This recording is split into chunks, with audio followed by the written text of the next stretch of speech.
Hi guys, and welcome to Witchin and Bitchin, the podcast. I'm your host Darren, And I'm Vicky. How are you?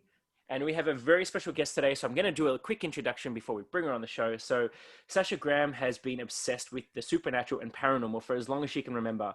She was a teenager when she moved to New York City in the late 80s and began performing live vampire theater all over the city. She spent the 90s making indie films and becoming a big movie queen, starring in a slew of straight-to-video horror flicks. Leaving theatre behind for college, she graduated from Hunter College with a BA in Literature and Comparative Religion. After spending several years nested at home raising her daughter, Sasha decided to turn her passion for tarot into a career, as this allowed her to craft a schedule that suited her and her family. Little did she realize that her love of tarot would transform her into a best-selling author whose deck of cards would literally take her around the globe teaching and lecturing on metaphysics. Sasha's work has been translated into Chinese, Italian, Russian, French, Spanish, Polish, and even Portuguese. She's the author of Tarot Diva, 365 Tarot Spreads, 365 Tarot Spells, Llewellyn's Complete Book of the Rider-Waite-Smith Tarot, and the forthcoming Practical Magic of a Tarot Practice. She served as editor and writer of the Lo Scarabeo, Tarot Fundamentals, Tarot Experience, and Tarot Compendium. This is a long bio, but you've achieved so many things. It's amazing. Sasha is contributing author of Llewellyn's Magical Almanac of 2020-2022, Witch's Datebook of 2022, and Llewellyn's Witch's Calendar 2021. Her tarot decks include the Haunted House Tarot and the Darkwood Tarot. And her evolving story, you might call it a fairy tale, just goes to show you what happens when you push forward, follow your instincts, and believe in magic. So please welcome our guest, Sasha Graham. Yay! Hi! How are you? Good. Thank you so much for having me. Oh, thank you so much for coming. Let's get into it. So, how would you define a modern day witch, and how do you identify? Do you use that word or that word? I know I say it like it's a funny little word. Yes, the W word. I'm a Halloween baby.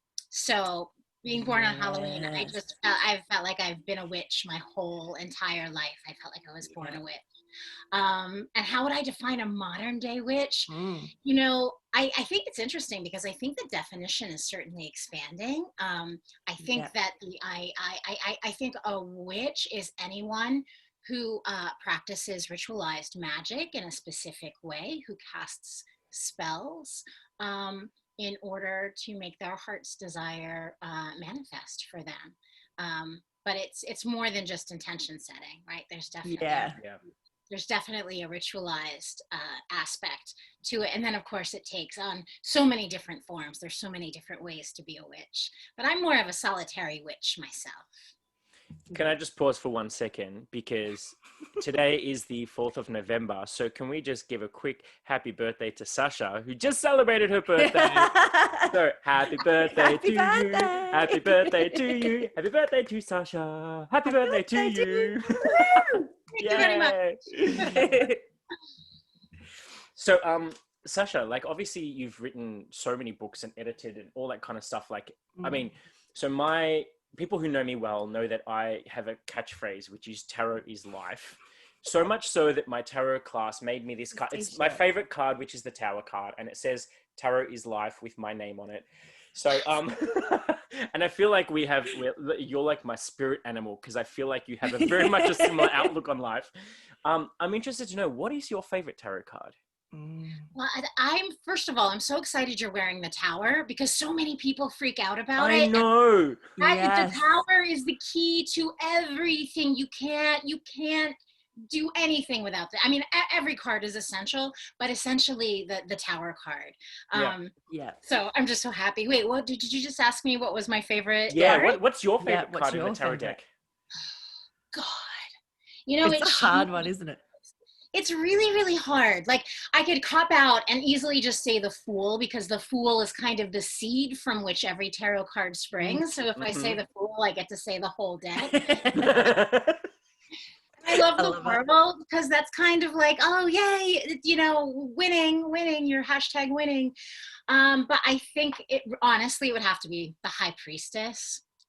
Because it's that, I think she's where we're all springing from and trying to get back to. So that's awesome. Yeah, that's so amazing. It's funny because I was actually reading, okay, so for those that you can see, guys, up here, we've got the trilogy from Los Guerrero and the Darkwood Tarot, but then we've also got this book, Tarot Diva by Sasha. So I was actually reading that earlier, and I was looking at, I love how, because this is that going along with the whole tarot is life thing. I love how you've literally got like, what type of like kitchen tarot are you, and your major stylista. So it's funny because like looking at that, like I used to be a chariot in the kitchen, meaning I just need quick, fast meals that, you know, I don't have time for this. Ain't nobody got time for that. But I think I'm slowly converting to a hierophant, because it's like I'm buying the cookbooks, and like I think isolation has a lot to play with that. Yeah, I was gonna say that's probably now it's changed taking more things up a time. bit. Yeah. And then I was talking to Vicky, like, Vicky, what was, I think you said that you were a bit of a chariot. I'm a chariot. Yeah. Chariot in the kitchen. To survive. That's pretty much it. What about you, Sasha? Like, how do you identify in the kitchen? Well, you know, I used to be much more of an empress in the kitchen. Like, so I'm in this old farmhouse up in the Catskills. It's this beautiful old kitchen, and I love to cook. Honestly, since the pandemic, though, I've been so busy. My husband's kind of taken over. Oh, wow. So I guess I'm more chariot. Like, I speed in. I'm like, "What's for dinner? Where's the wine? This is amazing. See you later." Reversing on you guys. I love it. I love it. And then but what I about do love kitchen mat? I have to say, I do love cooking magic. I love it. Yep. Love it.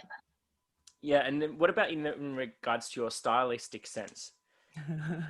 Oh gosh, you know, my stylistic sense would probably be more world now, because I've done like me. so. Yeah, you too.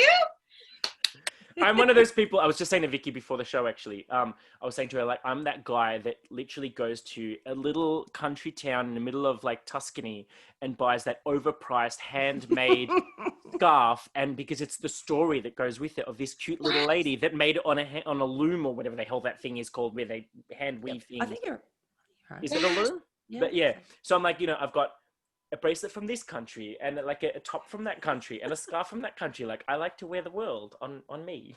Exactly. Like, I cannot bear to even throw out my Pumas that I traveled through the Himalayas on. Like, I have, yes, exactly. Like like, I literally get dressed and remember like where I bought things or where I've been in them. Yeah, I love it. Oh wait, hang on, because you're a wait. Oh, now my brain is not working for me. Star sign. 31st of October. So you would be a Scorpio. No, Scorpio. Yeah. I'm like, hang on a sec. Why can I not work this out? My brain's not working. I'm thinking Halloween. I'm like, no, it's not that. So you're a Scorpio. Okay, so we're both water signs. Okay, so you're the Queen of Cups. Nice. Yes. So I guess what I really love to talk to you, well, actually, what we would like to talk to you about is this concept of shadow work, because it's where I think you've given a very unique spin on the shadow. Because like I work as a life coach during the day, so like I'm constantly helping people dive into their shadow. And because of isolation, like when people are literally, because in where I'm from in Melbourne, we can't go anywhere. We've been on lockdown since March, so we've actually been in isolation and lockdown longer than Wuhan. Like basically when you're left with your thoughts, it's interesting to see that with society, some people have gone like total cray, like stir crazy, and domestic violence and whatever else. Other people are like, I'm going to do the inner work. I'm going to be like Waldo and find himself. Like, you know what I mean? So I'd love to talk to you about the shadow work, because you have a very interesting spin on what it is to, like, because people shy away from it. Yeah. Well, I think that people shy away from shadow work because in my opinion, in order to really access the shadow, you have to face all of those, or a number of things about yourself that aren't shiny and bright. And it's funny, there's a moment in any of the classes that I've ever taught where it becomes readily apparent, and like it's hard to look at yourself when you're being a jerk, you know. It's hard to, but this is the whole reason that we read tarot.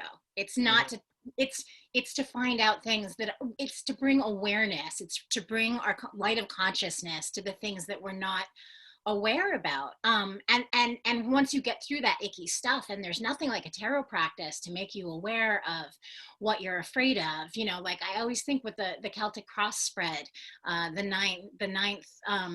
ninth card, your hopes and your fears. You know, you start to realize it's exactly the same thing. I don't think you had, I think when you go deep into magic, deep into tarot, you have to confront the shadow, or else you're fooling yourself and you're not truly evolving. You have to dig deep and work that shit out if you don't want to repeat the patterns, you know. And tarot teaches us how patterns are constantly recurring. So yeah, it's a great time to be doing it. I feel like the globe is in a shadow moment right now anyway, with all of this crazy stuff bubbling up. But it's not necessarily bad, because it's, at least in the United States, so much of the stuff that's bubbling up had to be dealt with: systemic racism, sexual misconduct. You know, you've got the, you know the list. So it's an opportunity to kind of vanquish it once and for all, but we all have to look at it and the role we play, as above, so below.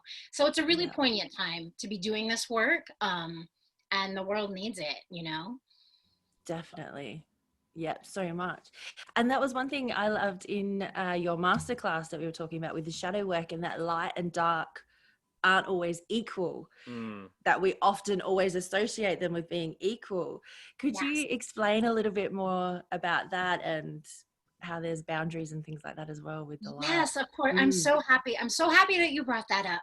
So, you know, we often tend to think that, like, oh yes, I'm caught, like the Temperance card, or between the two pillars of light and dark. But if you look at what we know about the known universe, first of all, we understand that there's like a crazy amount of dark matter out there. But if we just look at our own solar system and understand that daylight is just a construct of us being on a planet close to a star. So it's crazy. I was going to say, it's crazy when you actually explain it like that. It's like, wow, it really is. we walk around, you know, thinking that daylight is normal, and that's the normal state of the universe, but it's not true. And what you see when you're on your back deck, or when you're looking out at the night sky, that's the nature of the universe. And most of it is vast, and most of it is empty. And what is it full of? It's full of space. And what is space full of? Stuff that manifests, right? So it's in the dark. And it's, shadow work is interesting. Darkness is interesting because we're biologically taught to fear it with good reason. You know, we have hundreds of thousands of years of conditioning that darkness is dangerous. You know, that it wasn't safe when we didn't have like shelter, to be, you know, out after dark. You're like, oh, got pillaged, sold into, you know, white slavery, like whatever. Well, it was night. What do you expect, you know, 500 years ago? But so we've inherited that kind of instinctual kind of fear of things that are dark, fear of things that are unfamiliar. And then also, when you look in the material world, how when people think of darkness, they look down, right? That place of and burial, and seek the light. You know, you look up. And it's an interesting thing because, you know, with guides or inspirations and ideas, of course, we tend to get ideas and inspiration from above, but it's that rootedness that we kind of, that is the most essential part of who we are, and how to stay actually sane in a lot of the work that we're doing, that is in the depth, that is in the darkness, that is in the icky stuff. And then again, when you're doing paranormal work in terms of darkness, you know, you will often find yourself in maybe an in-between world place where you're not quite sure what's what, and you confront terrifying things that are only terrifying because you've never seen them before. Not because they're, you know, automatically dangerous. They're just unfamiliar. And again, we're conditioned when something doesn't look like us or feel warm and fuzzy, we freak out because we don't know what that is. But of course, if you look at history, the more you embrace what you don't understand, the more fully evolved you become, the more complexity you have in your life, and so on and so forth. So I absolutely love that, because it's funny, because even when you look at like witches and history of witches and witchcraft and the definitions, like I would say that this resurgence probably happened in like the 90s, like this massive resurgence of witchcraft and identifying as a witch, but it was always about being a white witch, and you had to stipulate, and all the Hollywood versions of a witch was always about how nice we are and how good we are and all this kind of stuff. Like, listeners, I'm not saying that we're assholes, but I'm just saying that we're people. We all have our moments. We do. We all have those moments where we want to tear another bitch down. Like, you know what I mean? Because like, I'm just going to stick up for myself. And I love the fact that in your masterclass, you spoke about, now I'm going to really badly paraphrase this, but it was talking about, actually, Vicky, you probably wrote it down because you're the air sign. It was talking about where there's light creates edges or boundaries, whereas in darkness, it's infinite. And it just goes on. Yes. Yes. Are you able to, because I probably really screwed that quote up. Yeah, no. And I love it. It's true. So sunlight, people, it's a big new age kind of catchphrase, love and light, step into the light. Yeah. And yes, of course, light is good. We want to be open and we want to be inspired. But again, back to this idea that daylight or light is the only good thing. Sunlight, literal light, in what it's made of, gives you a boundary. Like, and we can see like sunrise and sunset, like the boundaries, like moving around the globe all of the time. And of course, we don't want to live life with boundaries. We want to be boundless. Darkness is infinite insofar as we know. It's nothing but potential, and therefore should be embraced and be explored. Yeah, and besides, it's not safe to be in the sun that much anymore. No, that's it. Not good for your skin. Especially not my skin. I'm like out there for 5 minutes and then I'm pink. Straight away. Oh my God, that's hilarious. But so I'm interested to know, like, how did you, because like one thing that I noticed, which is why as soon as I saw it, I had to buy it with the Darkwood Tarot. Like, given that it's a specific shadow deck, like that's how I would say it's a shadow deck. You're dealing with the shadow self or the shadow side of tarot. Like, how did you even stumble into that? Was it like because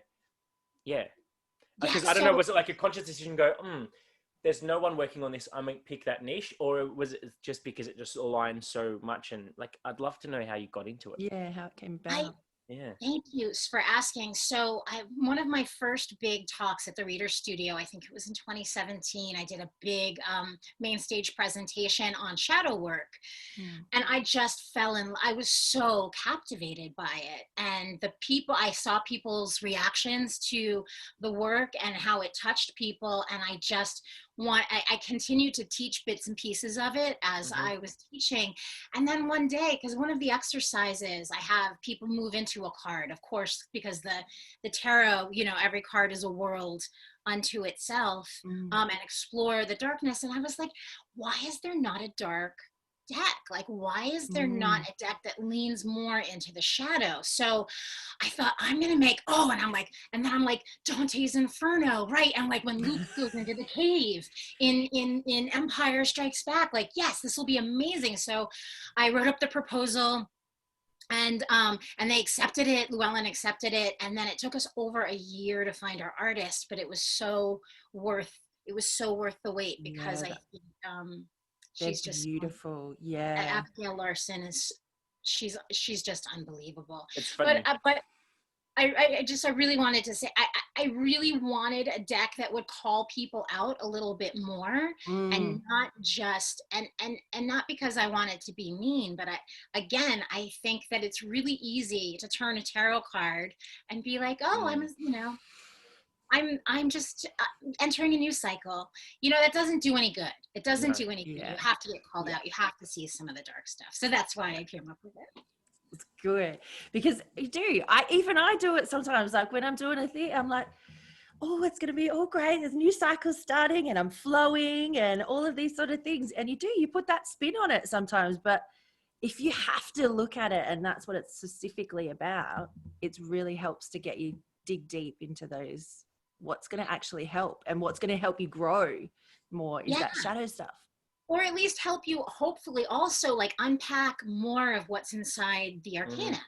Yeah. you know, inside more of what's there. And there's plenty of dark decks out there. I'm sitting here with a bunch of Los Scarabeo kind of, they're darker decks. But I think that, I wanted to give people a gateway into a world that, I wanted it to be seductive, which is why I tried to Oh, it seduce definitely is.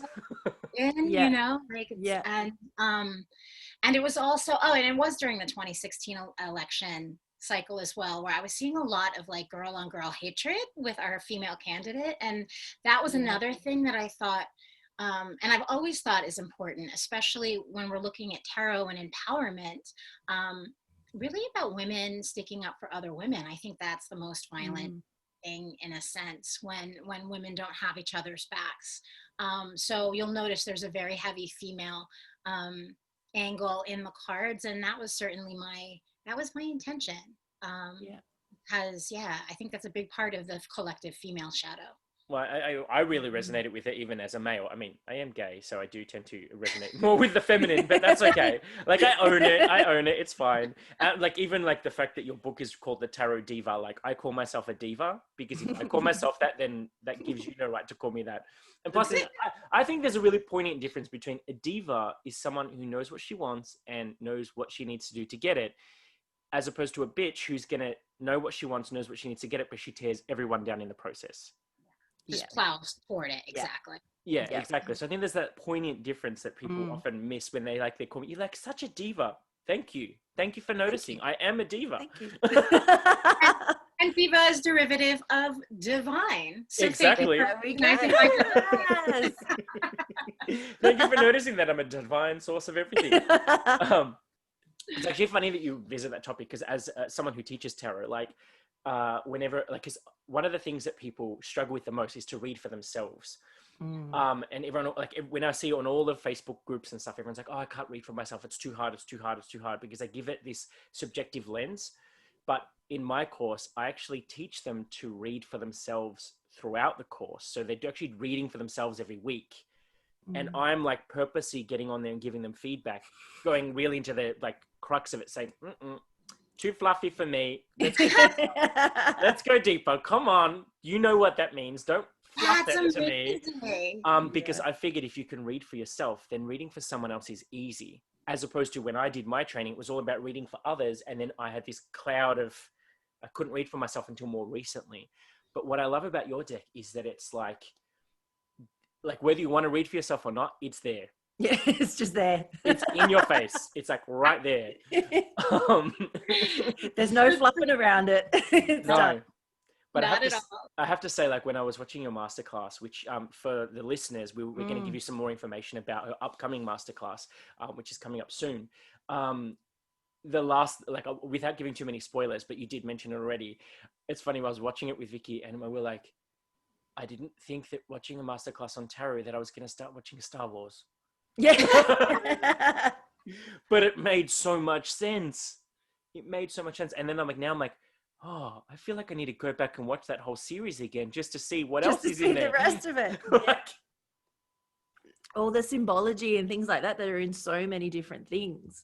It's so, I mean, and you can put anything on top of that. You can, and of course that's probably why it's so universal. But that scene blew my mind when I was a kid. I was just like, what?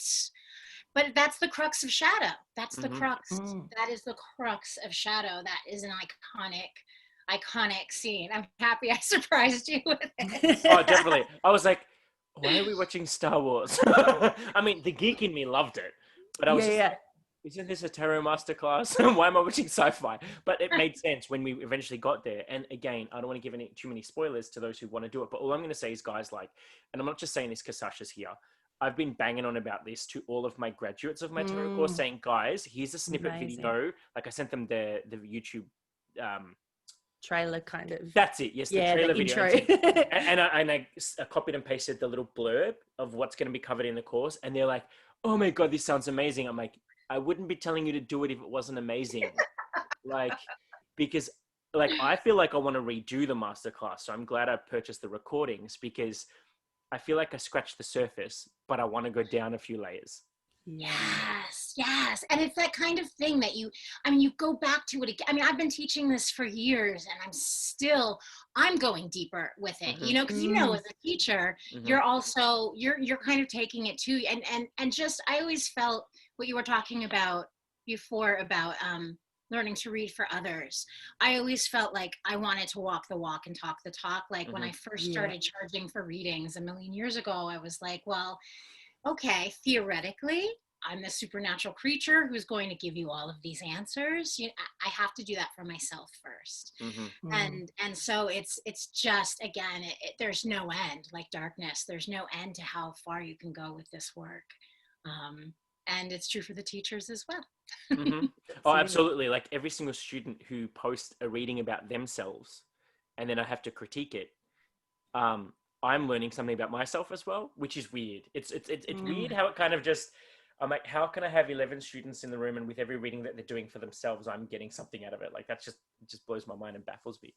But that's the beauty of tarot though, isn't it? Yeah. It's definitely not a tool that, it's funny because you see this polarity. It's people who are like really into it, but scared to touch it. Or then the ones who are kind of interested, but then if you do a reading for them, they're like, whoa, and then like mind is blown. And it's like, I love seeing that look on their face when you say something, because I always teach my students, I'm like, guys, we're not fortune tellers. We can't tell them what their future is, but we can give them guidance and say, this is a possible outlet.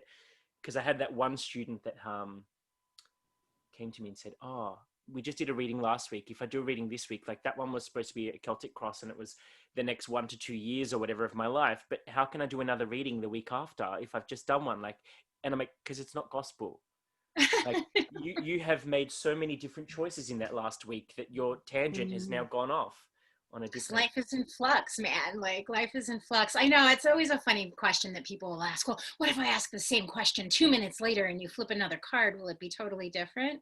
Yeah. I'm like, yeah, we'll go in at another angle. We'll see something more. Like we'll just go deeper. So I'd like to ask you, how do you incorporate tarot into your day-to-day? Into my day-to-day. Mm. I have to say, and I think maybe I put this in my new book. Something about just because something's simple doesn't mean it's easy. Mm-hmm. But I do think it is the simplest things that we often can do that have the biggest consequence and the biggest effect. So honestly, every morning I sit and I pull a card for myself. And so I do that card a day. And I know that's something so many tarotists do. But it gives me an opportunity to clear my mind, to figure out kind of what my intention is for the day. I mean, just clearing your mind for a few moments to pull a card in the morning has a tremendous effect. So yeah, so I do a card a day every day, and then I do a card for Instagram. So it's fun. That's sort of like a public card for everybody, which has turned into like what you said, like I'm still getting I'm still getting things out of that, as well. And then I really love to use the cards as a barometer to find out if I'm in my magic, if that. Yeah. And you guys, tarotists, people who work with tarot understand, when you're kind of in that river of energy, and and I use it a lot. I use it a lot to converse with things, to confirm things. So if I'm looking for wisdom, if I want to talk to my house, if I need a solution on how to like resolve an argument maybe with my daughter, like I go to the cards in every practical way probably you could, but card a day 100%.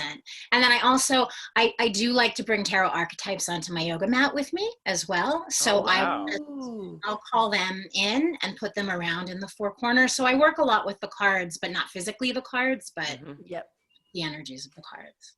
That's different to my, like, this is it. Like, it's funny that with my last group with Vicky, like there were so many jokes that I wanted to say to them during the course that I just couldn't, because it was just going to go whoosh. But then once we got to the end of the course and they'd done the full, because different to how, because I think you use the majors first. I think when you teach them the majors first and then you go to the minors, or was that just? Me? Oh no. Or was that just No. in the masterclass? Maybe, I don't know. Maybe I'm getting. Maybe, I think I was telling people if anyone was new to the cards, just use the major so they didn't get confused or Yeah. overwhelmed. So I was teaching it the opposite. So I start with minors and then move to majors, and it's funny because then so many memes and jokes and things like that. I'm like, I have to wait until graduation before I can tell them that joke because it's just not going to land. And so since then, that's why we've maintained a chat group, and like we send so many things and whatever. And I tell them, sometimes I'm walking down the street and I'm talking to my husband and I'm like, you're giving me such an emperor right now. I need a little bit more of the empress. Like, or can you stop being such a fucking king of pentacles already? Like, it just doesn't, because he is a king of pentacles and I'm a king of cups. And so like, for those that understand tarot, you get it. But like, yeah. And sometimes I say that to him, or like, I think the group, what was it that there was an analogy I gave to the group? Oh, because they sneakily organized this t-shirt behind my back. I'm like, you little pack of 7 of swords. Yeah. Group of 7 of swords doing things behind my back and not telling me. Yeah. But yeah, do you do that too? Like sometimes, or am I? Oh my god! Well, and I love it too with the court cards. That's like a great way too. You're like, so who do you want to sleep with? Which is your knight and which is your king or your queen or like, like that is how to learn what the court cards mean when everybody gets all confused.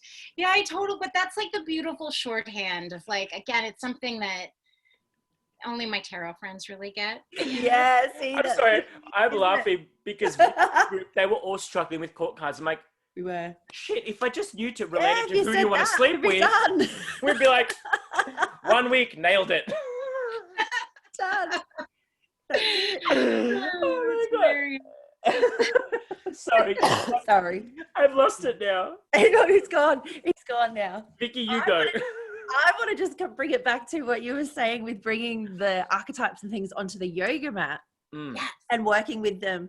Could you explain a little bit about that? Like where you're not actually physically working with the cards, you're more working with, say, like the archetypes and things like that. Yeah. So you guys, you witches know, right? When you create a sacred space, you typically call to the 4 corners. And so because yoga obviously is a highly sacred practice and it's such a space of magic, I practice Ashtanga. I was like, oh, I'm gonna start. Well, I used to do the 4 candles and then I was doing cards and then I just started bringing in the energies on my own. And so I've been experimenting with it. I made a huge mistake. Like, you know how a lot of magic is trial and error? Yes. Some can be harsh lessons. I was on a book, I think. And so I thought I need some sword energy, and like an idiot. But again, you wouldn't know until you did it. I pulled up like all the sword court cards, king, queen, page. I was like, so it was weird. I was like full of rage by the time I got home from that. Really? It was really, which is odd. Like I was so in my head. It was crazy. It was crazy. So I think, and so this began, this kind of a practice probably began, I took a class with Rachel Pollack, and she talked about projecting the image of a card up onto a sky. Like if you're standing in a field, projecting a card in your mind's eye. And I love that. And so I would do that a lot in my bathtub. So I have this really cool clawfoot tub with a big window that's like a giant. I've always wanted one of those. It's so fabulous. Sometimes when the moon is just right, the moon comes in. That'd be amazing. But I'm jealous. Me too. It became a space where I would often work magically with the energy of whichever card I wanted to either explore or make friends with or kind of access. And so, it just made sense to start doing it in the tarot. I mean, in my yoga practice, because it's such an intense space, especially now doing it in Zoom alone. Yeah, that's right.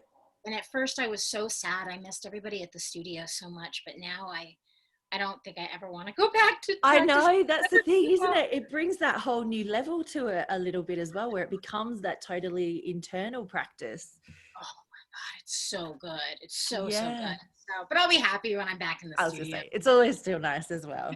But I love how you bring around. And it's gonna be that's good. it. That'll be nice. But I love how you bring them off of the actual cards as well and work with the energies beyond just the spreads and things like that as well. Yeah, it's so important. It's so super Mm. important. And you get to know, you get to know, like, the energy of a card is Mm. as viable and alive as the energy of a tree Mhm. or an herb. And that's, I think, the Mm. really surprising thing when you really move inside the world of a particular card, that it is this fully fleshed out world that you're exploring, and you discover, wow, I'm also not the first person who's been here. Yeah. You Mhm. find traces of, or whatever you find. I mean, we all find different things. We're all Mm. built differently in how we experience the invisible world and the sacred imagination. So yeah, I like to do things like move into a card and and like sit down in the figure of the card, and then just look around the room through the eyes of that card. Because how, if you kind of embody the death archetype and you're looking around, you're seeing things in a very different way than if you were inside the Queen of Wands. Yeah, Mhm. that's it. Around, Yeah. and then you can do a little bit of that magic if you need the energy of a card for Mm. for whatever, I don't know, for whatever you have to go do. So it's kind of like instant magic, that you don't need anything. You can just do it all, anywhere. I love Mm. that. I love it so Love much. that. And it's Yeah, like me in the too. masterclass, you did that exercise with the Fool, and I've never, like, I had never ever thought to step into the card. Like, I've done meditations with the card, but that's still very, like, what's Us the and word? them kind of thing. You're still Yeah, removed from it a little bit. observant. Like, you're removed, but I've never actually stepped in and like, oh, why didn't I think of that? Anyway, so when we stepped into the Fool, and you were like, just look around and see what you notice, and I'm like, no joke, now I can't think of which Claire it is. The smelling Claire. Oh, that's got a funny name. I can't think what it is. Yeah. Anyway, you know how there's the Claire audience, Claire sentience, They're but it's the Goosechians? smelling one, huh? They're Goosechians? Is that Is is Oh, that that yeah, it is could that be. Yeah, yeah, yeah. tasting? Is that, I think that's tasting. Anyway, it doesn't matter. It's one of the Claires Where you can smell presented stuff. herself, and when we were, I was smelling stuff psychically, and when I was in the Fool, and you're like, and just like breathe it in and smell, and I could literally feel, clairsentiently, I could feel the dew on my skin, and then Mm. like Claire smellingly, I'm just gonna make up a word. Claire I smelling? could smell this kind of like mossy, mildewy smell, and I was like, this is like blowing my mind. What the hell is this witchcraft? Like, because it was so What is bizarre. this smell? Because like I'm sitting in my room and I'm like, it doesn't smell like moss or mildew in here. It's clean. Like, Mm. where am I getting this smell from? Because I've never picked up on a psychic smell before, Oh, and that's it actually blew my That's mind, because I'm like, amazing. is this a new Claire that I've just been introduced to? Like, through Yeah. this simple exercise of stepping into the card. And it really does, like, I love that you do that in the series, because it's sorry, in the class, because it's actually such a different way of experiencing the cards. Yeah, Mm. yeah. And then you just, and you get to, you're just building your relationship with that world, and then what it can give to you. I'm so excited that that happened. It's Yeah. it's funny that my daughter and I were talking about the Claire's, kind of, and I feel like when we're talking about working with the invisible world too, it's, the language is just, it's so against us. Mm. In a Yeah. sense, you know what I mean? Like, like she's like, it's like the voice in my head. I mean, I don't actually hear a voice in my head, Mm-hmm. but there is a Mm. voice in my head. And I'm like, Mm-hmm. that's what happens. I've had communications like that. You Mm-hmm. can't articulate it. It's so hard, but Mm. you know when it's happening, and you know when it's there. And it's so exciting when it happens. So, yeah. So I'd love to ask you your take on, because I personally, I don't read reversals as such, meaning, because I'm a bit OCD, and Vicky knows this about me. Like, after every reading, I make sure all the cards are facing the right way, and I'm like, and I actually say this to my class, and I'm gonna be very blunt with it, but I'm like, the only way that your client can end up with a reversal is if they're fucking crazy at bloody shuffling. Yeah. Drop the cards. Because I'm so They pedantic. come back. There's no way for them to like flip around. So like, but then what I do teach my class is that, like, I try to, where possible, teach them the reversal meaning, and I tell them to tap into their intuition about knowing if it's a blockage or a reverse, like something they need to work on, or whether it's like it's telling them that they're on the right path or whatnot. But I know that you have a slightly different take on what you define reversals as. Is it, or how you read a reversal? Well, so for me personally, I mean, when it's just me reading the cards, it's interesting because reversals for me, especially in larger spreads like the Celtic Cross, they become part of the pattern so that it's like those 3D books where you like kind of fuzz your eyes and the image comes out. comes out. Yeah. That's how I read. And reversals are a big part of that pattern. And then it's always different. But so like I like to suggest that people use any way that they like to use reversals, but decide ahead of time before you begin the reading how you're going to use them. So obviously there's the opposite of the traditional meaning. There's that, oh, okay, this card is a blockage, and so that you can turn it right side up in order to just sort of open the flow, if that's like an energy that you want to open up. So you're kind of doing magic in a practice. That the cards are screaming, look at me, look at me. But as far as the shadow, I love this idea of a shadow reversal, and again, it's something that the tarot. That was going to be my next question. Yeah. How do you? But you've jumped into it. You must be psychic. What?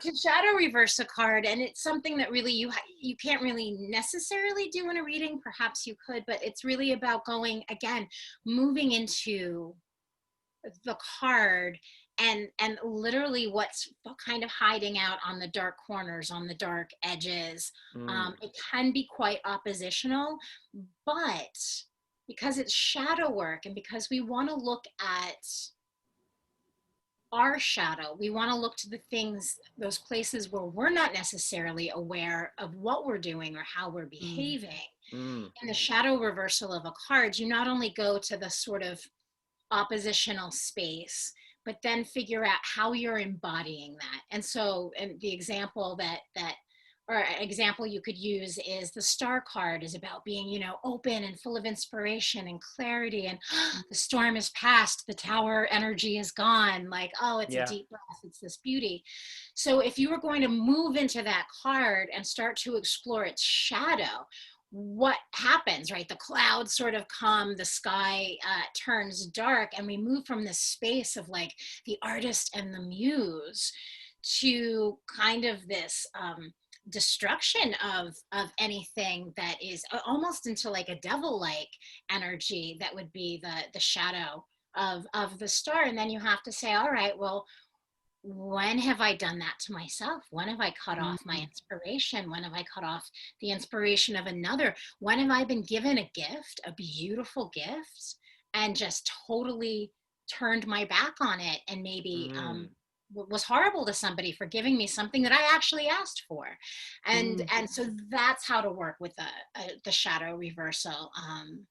So it's nuanced and it's tough, but again, it'll serve you really, really well in terms of figuring out where you're unconscious, and then you can make amends, you know, to those people in your life, or make amends to yourself, and you're less likely to repeat that behavior in the future. Yeah. And I think it's a really poignant thing to say, because it's like with someone who works a lot in the shadow, like I find that with every layer of the onion, I love this onion analogy for shadow work. It's like you peel off a layer of the onion, and then you think, okay, I'm done. I've done all my shadow work. And then all of a sudden, all this new stuff presents itself, and you have to peel another layer. And the deeper you go, the more scary it gets. and I'm not saying scary to deter anyone who's listening, but it's like the deeper stuff. Yeah. But then you have like, one of my friends, she actually does a lot of shadow work, and I did one of her classes, and she's a Queen of Swords, so she's not the type to gradually peel away the layers. I'm going to cut the onion in half and feed it to you. Here you go. Eat it and digest that.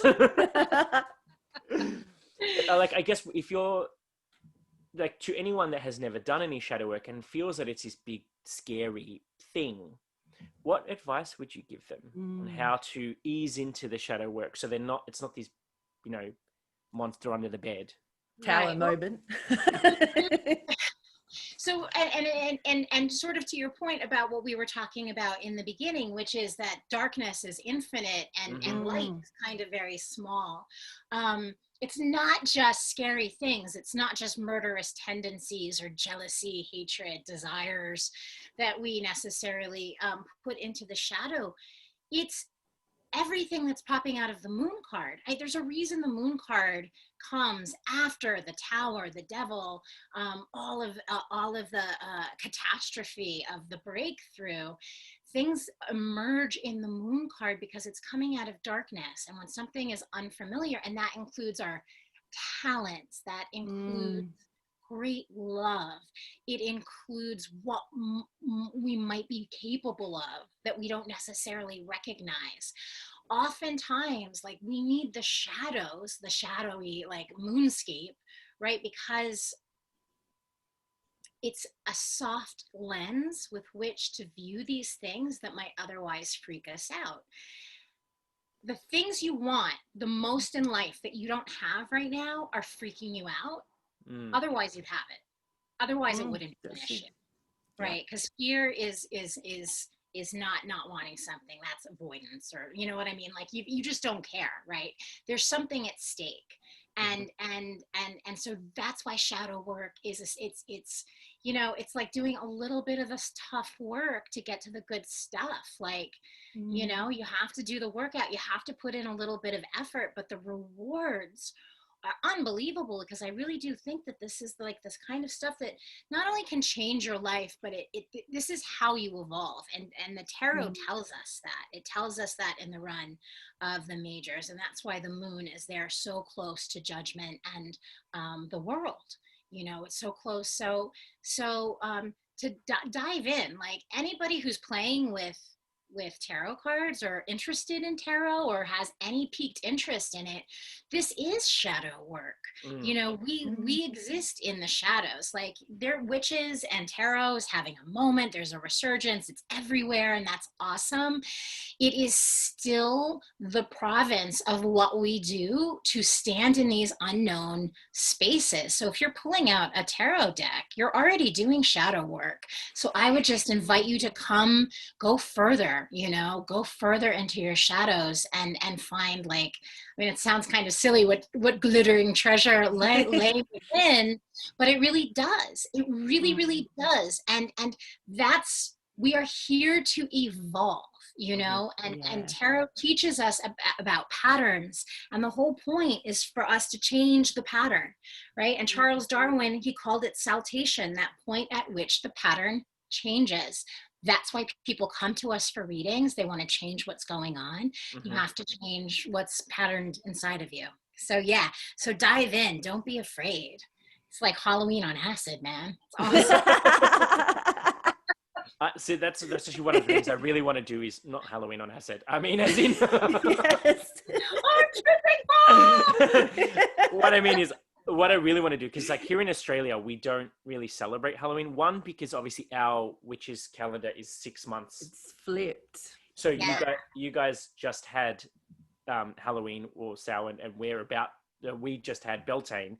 So like, it's like the opposite. So it's like, for us, it's like funny because it's like the opposite. But like now that we're doing a podcast, we're reaching a global audience. I'm like, we talk about both of them all the time.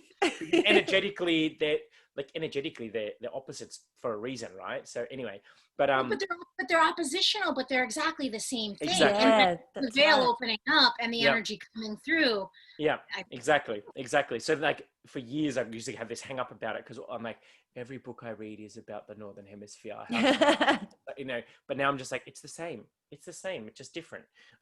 Same, but different. But no, what I was going to say is like, I really want to go to the US to experience like a full, I want the witchy experience. I want to go down the street, like not the like Hallmark version.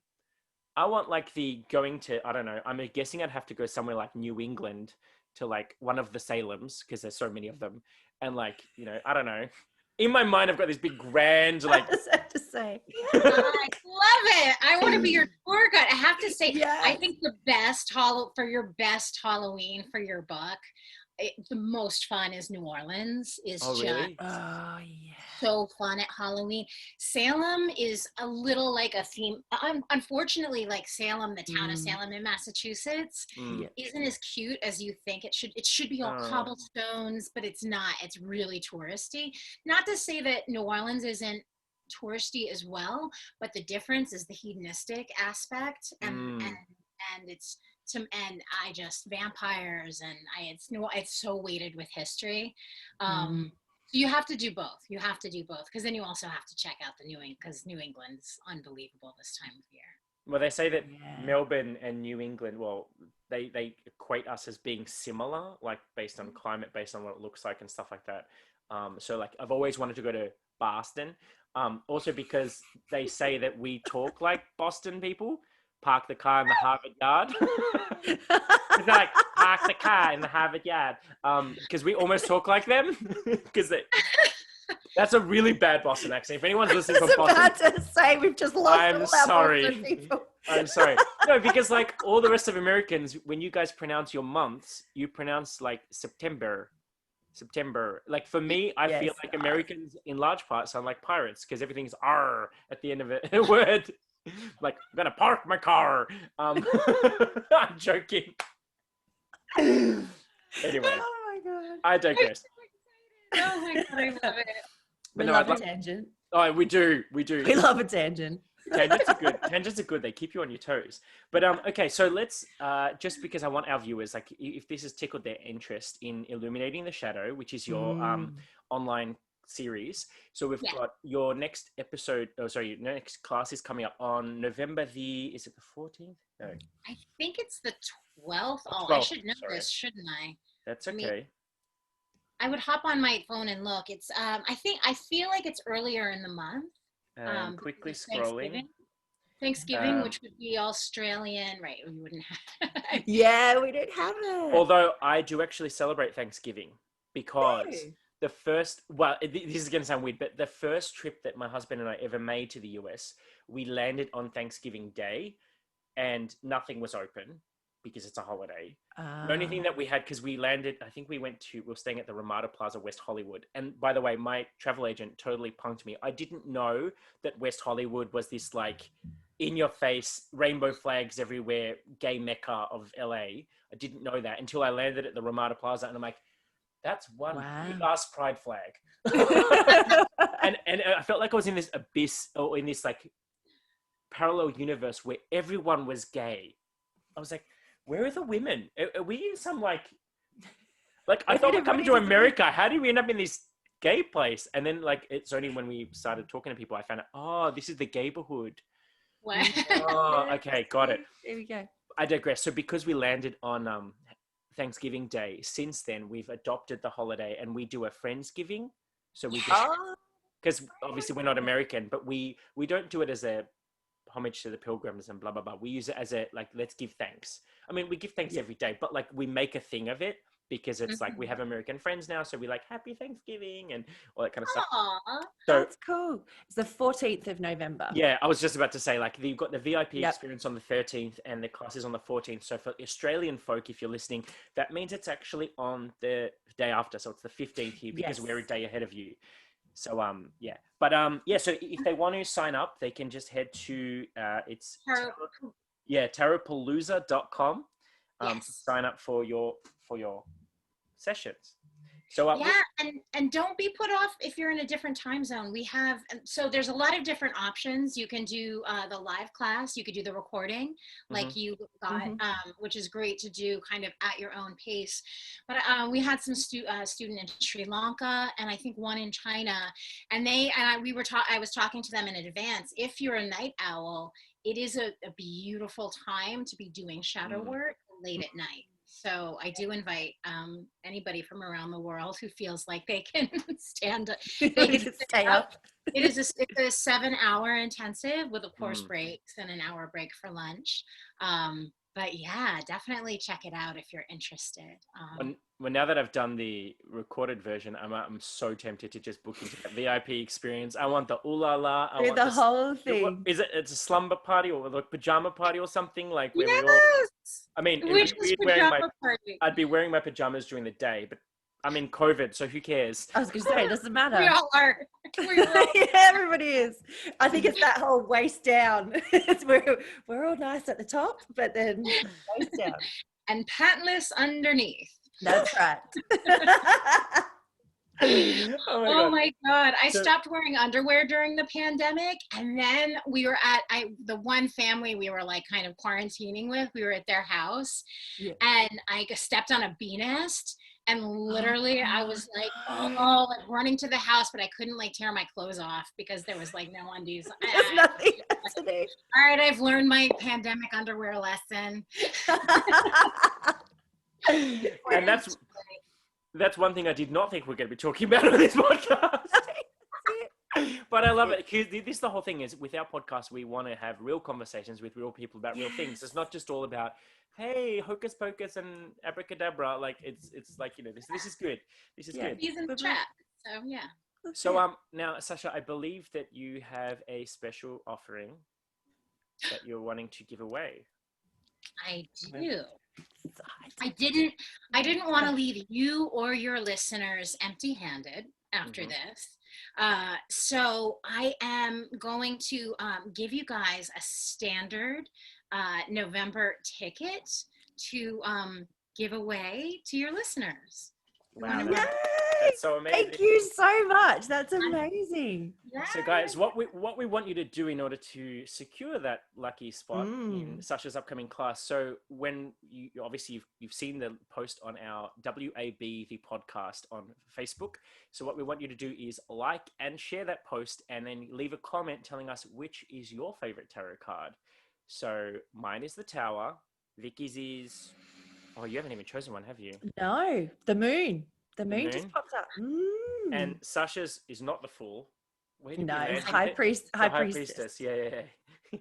So we want to know what is your favorite tarot card, and even if you don't know tarot, like Google image search and just see which one resonates with you, which one are you drawn to, and let us know in the comments which one is your favorite tarot card. And because you don't have to have necessarily read cards to do Sasha's masterclass, like it's amazing. She's going to be giving you a very intimate way of getting in touch with your cards. You don't need any reading experience.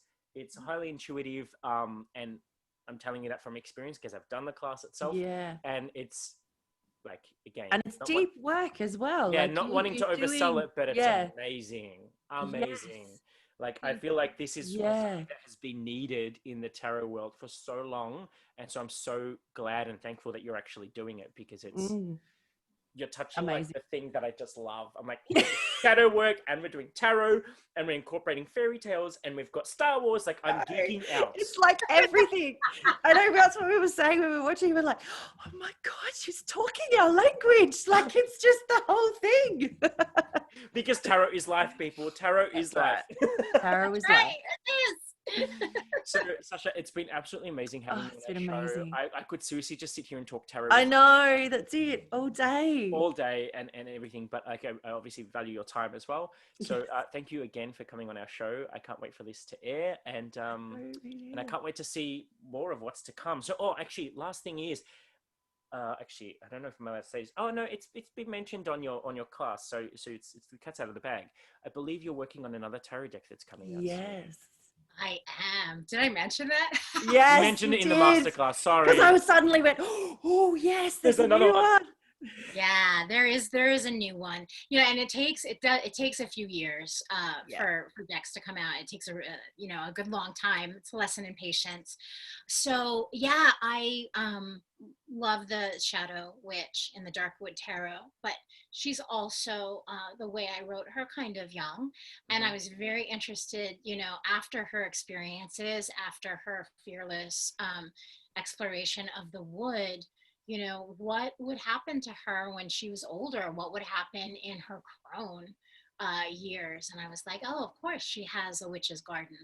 And so it's the garden of manifestation.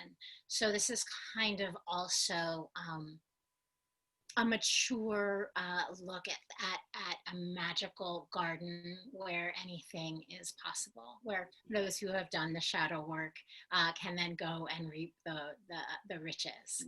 Yeah. And of course, like the garden is such the perfect metaphor for all of the Yes. work that we do. So yeah, so we just started. It's not with Abigail. I have a different artist. I was about And to ask that. Yeah. Yeah. yeah, no, Abigail is so amazing. Oh my god, I love her. But now Llewellyn was like, no, we need to find a new style. For those that Isn't are she? watching on YouTube, if you're watching this video, or if you're listening, then go to YouTube because we post all our videos on there in case you want to see our guests as well. So this is the artwork we're talking about in this amazing. I have to hold it on an angle because if I do that, you get ring light. Yeah, you get all the. But no, I absolutely love this deck. Like I have to say, I'm still getting acquainted with it because I feel like, obviously I grew up with the Rider-Waite-Smith deck, and like that's what I teach with because I feel like that's like the staple. Almost the staple that if you learn that, then learning other decks is easy. Yes, but agreed. like that's not to say that people can't just jump straight into this one if you really want to sink your teeth into it. So this one is obviously the special edition or something. It comes with because can you buy the deck on its own, or does it always come like this? No, it always comes like that. Okay. That's the deck. Okay, because then, guys, it has like this amazing book in it as well. Yes. It's complete, like full color. You have a full page of Which every I'm going to say, I'm card. like, I love that. I love that the book is all color and you got the pictures in there. It's beautiful. And I love Absolutely to rub beautiful. in the fact that I have it and Vicky doesn't. I know. Mine is coming. I'm like, come on, hurry up. Yeah, so guys, if you're interested in any of Sasha's books, we will be posting the links for things like Amazon and whatnot. We'll post it in, not that we're endorsed by them, but I'm just saying we'll share it there in that when we do the post about this podcast. So just check out our Facebook page and you'll see little snippets of each of her books. So then that way you can read more about this amazing work that Sasha does. So Sasha, it has been amazing to have you here. So wonderful. Yes. Thank you so, so much. Thank you so much for having me on. You guys are awesome. This was so fun. So now you can tell everybody, I just witchin' and bitchin'. I witchined and bitchined. Yeah, with my two Aussie BFFs. That's right. I just slide that one in there. I just put that one under. But have you ever? I know we said we're going to wrap up, but I just see, this is our other problem. We always do it, but we just keep going. I just wanted to ask: have you ever been to Australia? And if not, are you ever planning on coming out here? Well, it's funny you should say that. One of my best friends in the world moved back to New Zealand a couple years ago. So I've been trying and it just hasn't aligned yet. But yeah, I can't imagine that I will not be down there within the next 5 years. Well, Melbourne is only a 3-hour flight from Auckland. And in all honesty, if you do come, you don't need a hotel. You can just stay here. You look like you have a great space. It's like, cool. But yeah, so like, if you do end up coming, that'd be amazing. But thank you once again for being on the show. And it's been great. Wonderful. Thank you. Okay, guys. So yes, so please feel free to like, comment, share our podcast if you like this. If you have any, like, if you want to connect with Sasha, please do so. She's on all the socials. You can follow her on Instagram, which is Sasha Tarot Diva on Instagram. Yep.